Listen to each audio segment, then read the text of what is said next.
Hello, I'm Nan Simonsen, and I am delighted you're here because I have a subject that I'm going to say committed to and excited about. First of all, I am a nationally board certified health and wellness coach. I have been on my second run of a protocol that I am, well, not only committed to, but also very, very excited about because I'm believing more and more in the effectiveness of this protocol, and I'll explain what I mean by that. But I also wanted to say that I'm also an author of Aging Powerfully. I wrote my book 4 years ago, just before turning 70, knowing that lifestyle as medicine can take us well beyond our 70s, but into our 80s, 90s, and beyond if we live our life purposely with certain tenets that make a difference. How much we sleep, how well we move, how well connected to other people we are, and according to the College of Lifestyle Medicine, and I've been a health coach with a lifestyle medical practice, that is with a whole food plant-based diet. And I've been whole food plant-based now going on 7 years, and I feel like I've aged backwards. So what am I talking about? What am I expressing so much, I'll say, um, well, acknowledgement for, and that is Dr. Brook Goldner's protocol that she put forth in Goodbye Lupus. She healed herself of lupus that she had had for 16 years. She did that nearly 20 years ago, and then started helping other people do it. She's an MD.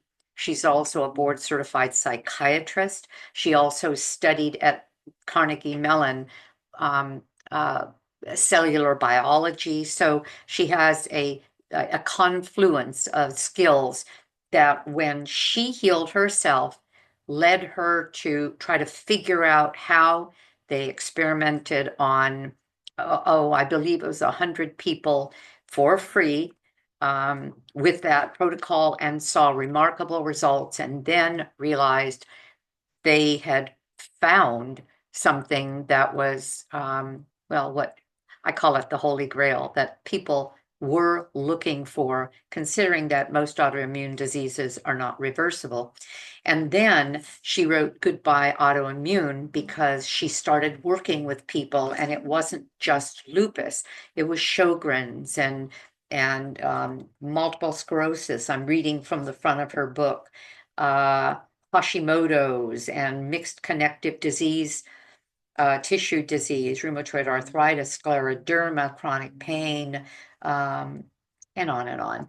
And so she wrote her book. So she put out for free, well, you buy the book, everything that she learned from her protocol.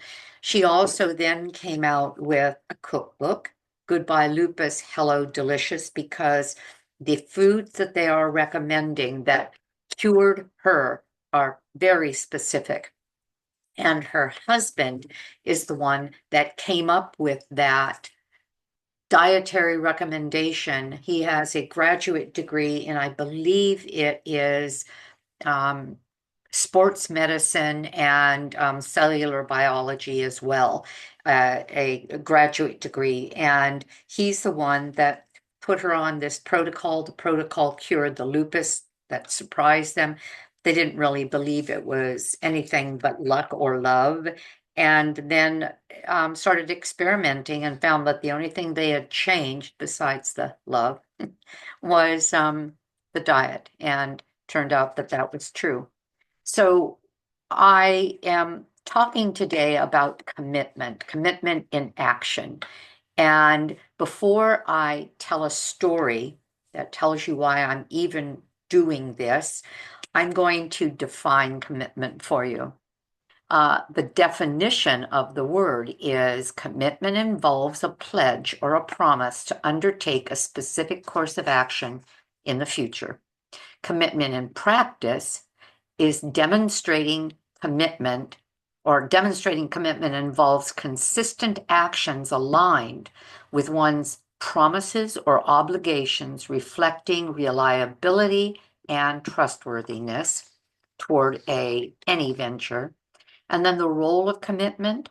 A strong sense of commitment can lead to personal growth, stability in relationships, and success in various endeavors by fostering perseverance and resilience. All right, so we understand that, well, a multiple way of looking at how commitment affects us. Well, something brought this to mind, and again, I'll tell the story. Last Saturday, I went to a memorial for my younger brother. He had passed away last year of a ischemic stroke in the hospital a week, never woke up, and they finally realized that he was never going to wake up, and they took him off life support. And his wife was finally ready to say goodbye, and we had the memorial last Saturday. And it was a celebration of life, and what a celebration it was. There were masses of people, and I was excited to go because I knew I would see people that I hadn't seen for decades and decades. And as you would imagine with an event like this, it was 2 o'clock to 5 o'clock. There was a lot of food, and the food looked fabulous. A cornucopia of food beyond just a crudité plate or a cheese platter. There was a lot of things, but I went because I am on Dr. Goldner's, I said my second round. The first time I did her protocol, Goodbye Lupus protocol, I did it on my own, using her books, using her cookbook for 6 weeks, and I got the results I was hoping for. I brought a inflammatory ESR number, that's erythrocyte sedentary rate, down to normal. First time in 6 years, not been able to do that, even though I've worked with 3 rheumatologists.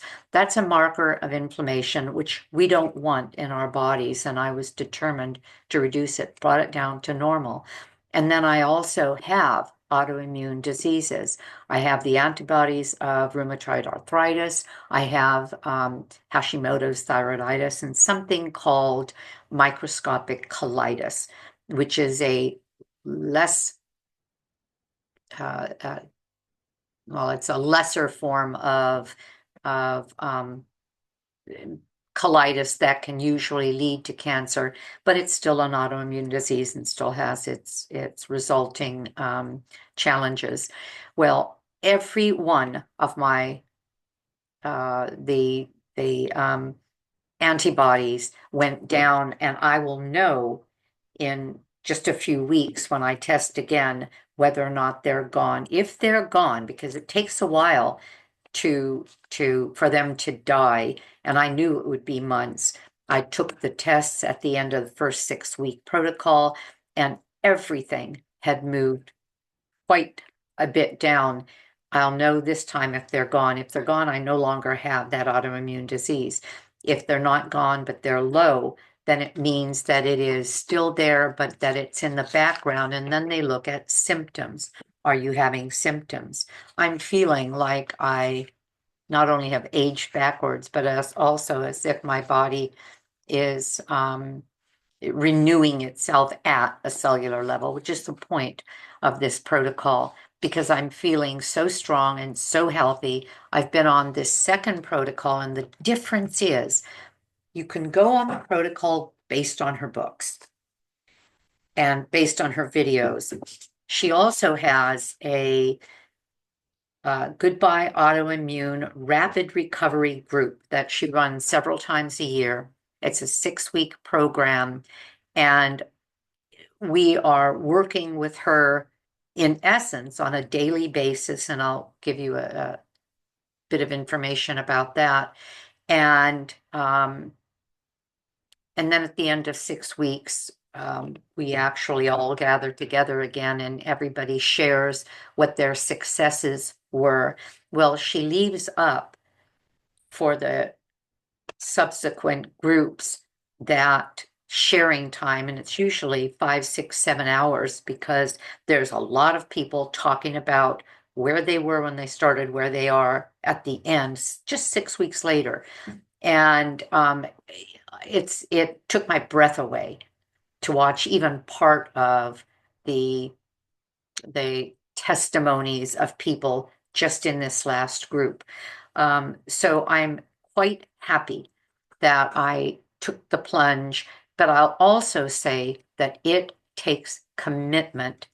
And that's what I didn't do the last time. I was quite committed, but I didn't follow all of the recommendations down to the letter, where she said no legumes, no grains, no cooked food, nothing off plan. I made my own rules. And I got great results, but I didn't get reversal of disease. We'll see what happens. If I, as I said to my husband, and what I believe is if what I have now is reversible, then I should have done that with the diligence with which I am now following the program. And every day we create a log. It's as if you were on any plan and you were keeping notes of where you are on the plan. Every day we fill in a log. That log has a score. That score tells us how much of the things that we are looking to do every day right, we actually did. And well, I'll mention that a little later, so I'm just going to leave it at that. I was to speak when I was going to the memorial, and I knew that. And because it was 2 to 5, I lived nearly 2 hours away from them. My husband came home from work. He hadn't had lunch. We needed to leave by, well, a little after 12, or we weren't going to make it on time. And so I had for him to eat in the car. I even brought an apron because he had his suit on. He's a CPA and a tax attorney, certified public accountant and tax attorney. And he was dressed in his beautiful suit. So he eats every day lunch here rather than going out for lunch. And I brought with him just a full front apron, or with us so that we wouldn't get anything on him. And I made him a couple of PB&J sandwiches and some vegetables and some grapes. And so he had his meal. I was snacking, even while I was driving, on some raw vegetables. But what I mainly had was my smoothies, and the smoothies are basically salads. And this is how she healed. She healed using a protocol of highly nourishing foods. As a matter of fact, an overabundance, a purposeful overabundance of the most nourishing foods you can have, and that is raw, deep leafy greens and cruciferous vegetables. The highest amount on a plant-based diet of omega-3 fatty acids, and that's with flax and chia seeds, or the flax oil, chia oil if you can find it, but you can't find that. And then massive amounts of water. And the water keeps everything working. Without the water, things, let's just say they clog up, and the processes in the body don't work well. So I went there again to a event that was going to be wrought with emotion, where I knew I was also going to be involved and doing a talk and wondering how this would work. And I still, point is, stuck to plan. I went there with what I needed, and that was my smoothies. I also had my water for the car, because I wanted to make sure I had enough water for the day. And when we left at 5 o'clock, it was dinner time, and I was ready for us. And let me tell you what commitment in action looks like as it relates to that. I had 2 bags of veggies. In these bags, I have broccoli and cauliflower. Those are the cruciferous vegetables, because those are the most important dark leafy green and cruciferous vegetables. Radishes are cruciferous, but they're not nearly as highly nourishing as the broccoli and cauliflower and cabbage and arugula. I have jicama and carrot, and I have tomatoes. Anyway, this is about 1.33 pounds of vegetables. I also had a couple of containers of guacamole because guacamole, we can have as much as we want. It's a healthy fat and it's a filling food. Otherwise, we're not getting a lot of caloric density. And of course, to carry all that, I own the a bag that will hold ice on top, and I can put containers of, well, I had a big container of guacamole and of the vegetables.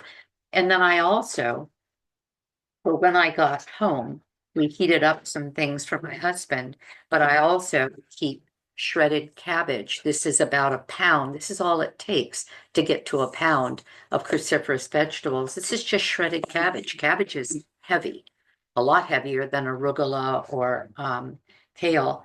And then I could put her dressing on it, and the day went perfectly, in spite of the fact that I was, well, it would have been really easy to completely go off plan. So I filled in my log that night because I turn it in every night, and I explained what the day was like. And I got a message, and this is how it works. We fill in our log. If the log has anything on it that's notable, sometimes not so much, it's just doing what we are asked to do. But from time to time, and that's more often than not, if something is notable, we'll hear about it. And I got this message the next morning from Dr. Goldner. I'm sorry you lost, or I'm sorry for your loss or the loss of your brother. I'm glad you had a chance to speak from your heart about him. Very proud of you for such a high level of self-care. It's called self-care when you make decisions to care for yourself rather than just throw it all in and say have a free-for-all, which is what I'm going to sound a little bit critical, and I am, what I see our entire society doing. I see our entire society on a free-for-all food-wise, going to restaurants that sell the fattiest, cheesiest, meatiest, richest, most fried foods, and just having a free-for-all. Doesn't matter what they eat. And then when their health starts to decline, which it's guaranteed to, almost feel cheated when really the behavior brought it about. But in any case, very proud of you for such a high level of self-care and nutrition on the day of the memorial. And I wrote back saying, thank you, Dr. G, for noticing and for acknowledging. Indeed, I was proud of the decisions that were made that easily could have been put to the side considering the event. And she wrote back, yes, you had every excuse to eat off plan, but you chose to honor your life even as you honored his. That brought me to this decision, the the decision to actually talk about commitment, because that's what commitment looks like. I was committed. I was acknowledged for my commitment and realized that's what we're talking about here. I was committed to stay on this program this time because I can look back at the 6 weeks that I put in, and it's tough to eat so differently than everybody I know. High raw, no grains, no legumes, no cooked food at all, and watch the world go by kind of, almost eating at a trough and not being part of that. And I put 6 weeks into that, was delighted with the results, but that one thing, not the autoimmune markers, but that one thing went back up a little bit. And that's why I decided I was going to do this. But I also realized, because I'd heard this again and again about from the people who are on her protocol, that she didn't work just with the diet. As a matter of fact, she doesn't even talk. No, that's not true. I was going to say she doesn't even talk that much about the diet. That's not true at all. We have we are reporting what we do on a daily basis with everything we eat and even photos of what we've eaten. And that's become sort of a fun game. But more importantly, she talks about our our thoughts, our feelings, our history, our traumas, because she's a psychiatrist. She can help people get through what's hanging them up. So on day 25, which is today, uh, uh, Goodbye Autoimmune 6 week, meaning 42-day rapid recovery group. This week, this third week that we've just finished was very focused on mindset.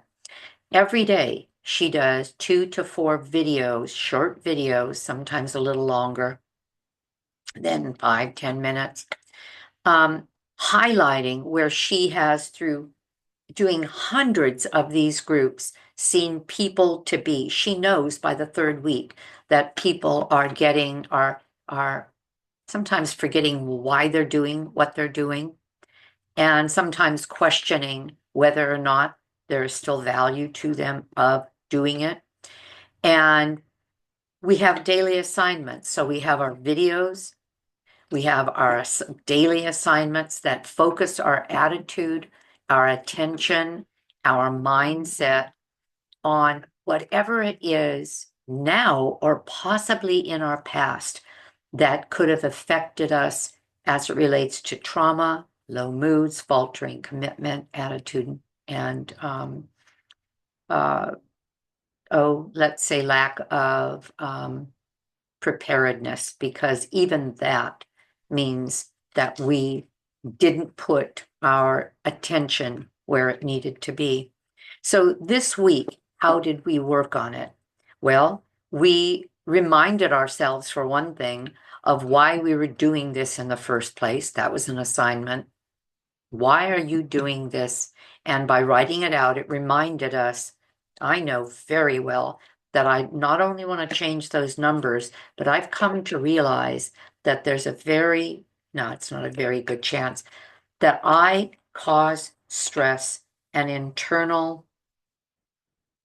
battles on a regular basis that lead to stress based on the way that I respond to some things, react to some things, and think about things that go way, way back.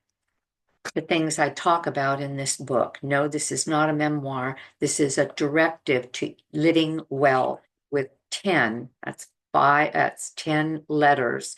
Each of these represent a pillar of good health that will get us through life more healthy and longer.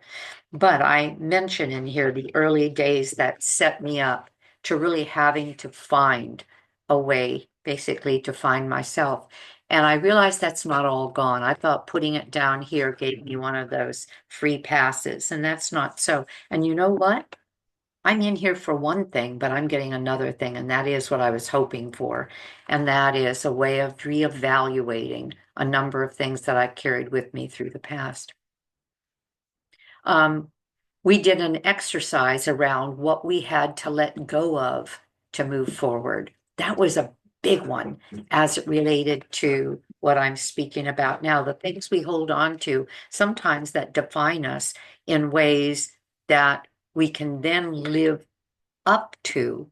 In other words, damaging ways we define ourselves that we can live up to because we're so used to it. I have been very used to saying, because I have ADHD and dyslexia and learning disabilities, I am incapable of certain things. And you know what? That may have been my way out of having to make myself do certain hard things because, well, after all, I've got these clinical diagnoses. You see what I mean? We did, we reviewed, one of our exercises was to review our score on our daily log. We reviewed all of the scores we had up to this point and wrote them down. What would be the value of that? Because by now, there are people that think that in 21, 24, 25 days, We should have seen miracles, just miracles, rather than counting all of the things that are better. Some people look at where they still need to go and think this isn't working. And one of the ways that when people have been asking me, because they have, I answer the question, is this worth it? I will say it's 100% worth it if you work it. This takes work. There's no question about it. The assignments, you do them or you don't do them. She doesn't go after you asking for it. If you don't do them, you're not learning, you're not growing, and you're missing out on the point of what we're doing here. So I did that as well, that assignment. We reviewed the scores, and I did really well on my scores because most of the things I missed were because a lot of times I can't fill in paperwork well. But there are a couple of things I learned from. In other words, just to be a little bit more careful. And that's the other thing. Because I have ADHD, I can say, well, I can't do that. I have ADHD and speed through something and let that be okay. It's kind of painful for me, but I am now double checking my work. Wouldn't you think that everybody does that? No, I had the excuse that, oh, it wouldn't matter because I'm too, oh, because I speed through things. And so I'll show you I'll do that. See how we can fool ourselves or delude ourselves. We acknowledge the potential of food blahs. In other words, sometimes people were simply complaining that they were tired of the food. And she gave some answers like, well, try some new recipes, try doing it differently. But then she also spoke to the realization that if you could find yourself healed of something that has changed your life in a negative way and heal yourself by simply not going back to the foods that made you sick in the first place, wouldn't you normally jump at that? And she expressed her own situation, how bad things got when she had lupus, how grateful she is that she has overcome it and overcome some other very serious and sad things in her life. But that she doesn't let anything interfere with her wellness journey. And so she focuses more on self-care than just about anything I've ever seen as it relates to wellness. Self-care is exercise. I exercise every day. Is that really self-care? I get a high from my exercise. Every night, my husband and I go on a half an hour walk after dinner. Is that self-care? I love it. We get to talk about the day. That's self-care. It's good for the I was going to say it's good to put, oh, I just said it. It's good for the bowels. It jiggles the bowels. But also, it feels great to be doing that than sitting watching something that doesn't benefit our lives at all. All of those are part of self-care. But self-care is a hot bath every night. Self-care is a sauna. Self-care is a massage. Self-care is a facial. In other words, all of those are part of self-care. Self-care is meditation. It's mindfulness. It's whatever it takes to be able to let this, our life, be as important and as enjoyable as the food that we're giving up to give us this life back again. We can do without the food if we have enough self-care to make us happy. And that's our goal in this program. And Dr. Goldner shared one of her favorite self-care activities, and it's a meditation. And I'm going to teach it to you, but in a couple seconds, and she did it in quite a few minutes. And it's called an entire body self-love meditation. Lay down.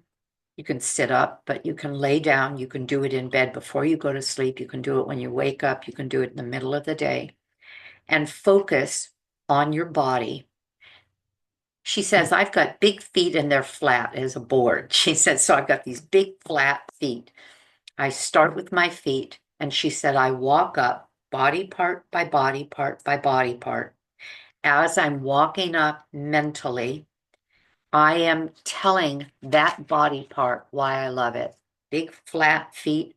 I love you because you take me everywhere I want to go. You can take me on a hike. You can take me at the water's edge at the beach. You have taken me through lupus and through school and to see patients. You have cared for me in every way that I needed you. Ankles, you allowed me to run and to move and to play tennis. I'm just now um, sort of paraphrasing it all. Knees, you let me pick things up when my babies were young because of you. I could get down to their level and talk to them. Do you see what I mean? And she does this all the way up the body. We all have areas of our body we're not crazy about. And her point is every one of those body parts, everything that we can point to has done something for us, so much for us, that if we love it unconditionally, we will love our bodies, love ourselves well enough to, while we do this, calm down, while we do this, love ourselves, and then while we do this, to sort of reset our brains, because some of us are very used to looking at any body part and seeing it as a negative or criticizing the way it looks. And that's what our brain gets used to doing. Dr. Goldner caught me doing something right. It reminded me that what she was acknowledging was my commitment. I'll say to you, take some time to catch yourself doing something right. As a matter of fact, think back to anything that you've done in the recent past that was an example of your following through with a commitment in any part of your life and living that commitment, and embrace that and remember it and write it down and make it a part of who you are now. I follow commitments. I make plans and I follow through on them. That's what we're talking about. And then finally, as it relates to this protocol, some of you are here because you're actually on the protocol or doing it yourself.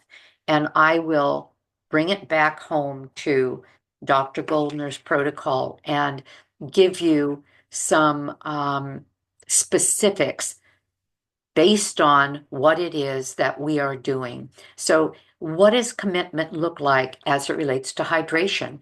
We are challenged to have at least 96 ounces of water a day. I wouldn't know how to do that without measuring. So I drink two of these in the middle of the afternoon. If one of them is still full, I've got my assignment. If one's half full, I know that I have enough and I can go over that. As a matter of fact, I typically do about 110 ounces a day, and I'm only 5'2", and I still am drinking 110 ounces a day. Yes, I go to the bathroom constantly, and yes, sometimes I can barely make it there. But by having by having helpers, like for example, I'll hit two of these a day, and then this is my smoothie. When I make a smoothie, it's 92 ounces. That'll be three of these a day. But the water that goes into the smoothie, not the size of the smoothie, counts. And so I'll have at least, and the water is 48 ounces. So 48, 2 times 22, that's 80. What is that? Oh, I can't do math. Whatever I'm saying, 89, something like that, 90, let's round it off to 90 ounces. I want at least 96. Everyone is challenged for at least 96. Well, I have 14-ounce glasses, one by my bed, that I, anyway, that I drink first thing in the morning, and then usually later on in the day, I'll have some more sips from that glass. And that's how I reach my 110. So the commitment takes wings with equipment. that you can count on. Number two, the dark leafy green and cruciferous vegetables. Um, how do we do that?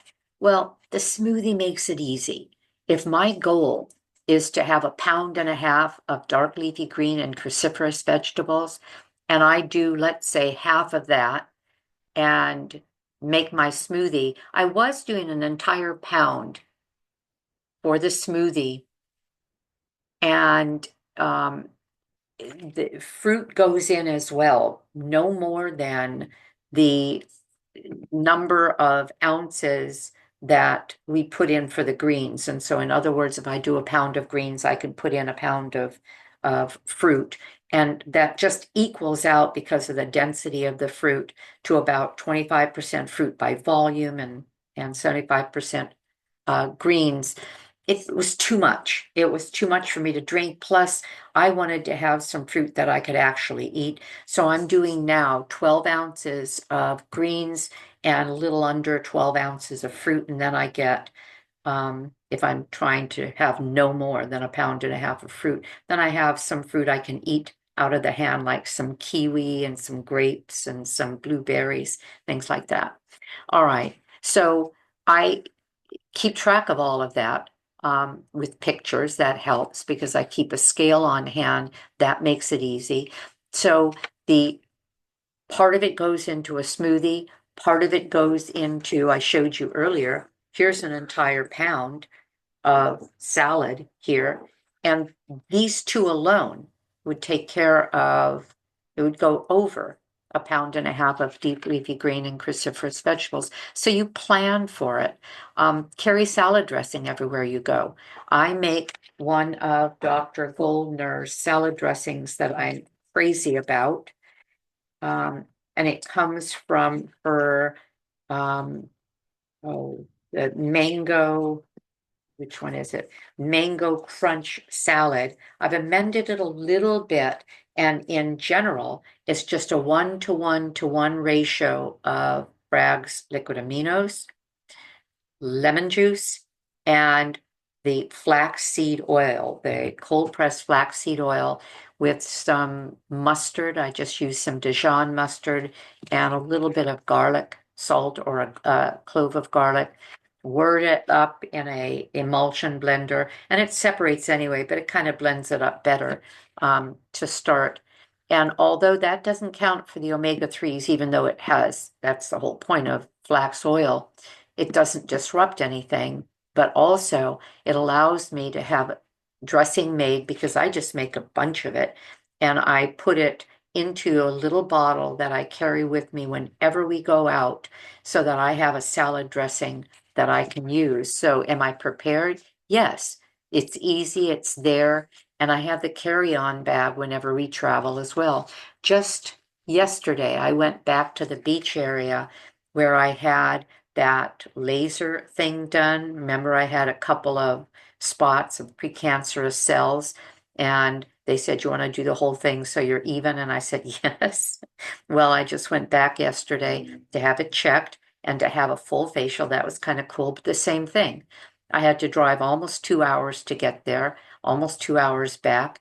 Did I stop to have lunch at whoever wanted to feed me whatever they would feed me? No. I had my smoothie with me and a bag of vegetables and some guacamole. I sat on the side of the road at a park and I ate my vegetables. That was my lunch, drank my water, and I was good to go. Planning ahead, that's called commitment. What about the fruit intake? Same thing. The fruit can go into the smoothie. The fruit actually is not the healing food. It is the nutritious food. In other words, it goes along with all of the other food, but the healing food is what we put the most attention into, and that is your deep leafy greens and cruciferous. So if we don't go up to 1.5 pounds of fruit, actually, Dr. Goldner has said maybe it's even better. Some people heal better with less fruit than more. I just enjoy the fruit in the smoothie and then on the side. But I'm not hitting 1.5 pounds every day. I'm hitting less than that. Um, Okay, let me see. Oh, number four, the omega-3 fatty acids. Well, that's easy. Flax and chia seeds. And eventually we won't be using as much. I'm putting in a half a cup a day. I mix flax and chia together. I have them in a container that I simply scoop in a half a cup. Eventually, it will simply be a handful of flax or chia, but for healing, we want a massive amount of omega-3 fatty acids in whole form or in the form of the flax oil, um, because that's where healing takes place. They've worked on this protocol now for 18 years, and they know exactly what it takes to get the best results possible with this food. Number five is non-starchy raw vegetables. We have unlimited consumption. So I keep all of those things chopped up in the refrigerator, ready to go. Tonight I have a meeting. I'm so proud and pleased with this. I am part of the Blue Zones project for my city. My city is now with a $20 million grant becoming a blue zone city in the United States. And here, right here in my city, well, I volunteered to be part of that movement. I'll be doing talks and I'll be doing cooking classes. I have the experience and I have the knowledge, and I am plant-based and I am a coach. So I told them I'll do it for free. Well, tonight is our first big meeting, and I made all of this. It's a pound of greens. I'll have a couple of these containers of avocado that I dip all of this into. Broccoli, some people don't like raw, but if you dip broccoli into guacamole, it's delicious. Ready, ready, ready. Commitment, commitment, commitment. And then six, sleep. You got to have sleep hygiene to get mm, to prioritize sleep at 7 to 9 hours a day. That's what the College of Lifestyle Medicine recommends. That's what is recommended for health and healing in this program. And then self-care, that exercise, that body care, that mind care, all of that has to be prioritized. So that's it. I wanted to represent, or this all represents practices that you can embrace, keeping mindful of why, keeping mindful of what it will do for you, keeping mindful of your goals and your willingness to move heaven and earth to prioritize your health long term. That's it. I hope you got something out of this. Give me a thumbs up, subscribe. It keeps everybody watching because we are getting larger and larger, and more people are paying attention to our good message. And take really good care of yourself. Have a great day because I know I'm going to. And thanks for being with me. Bye bye.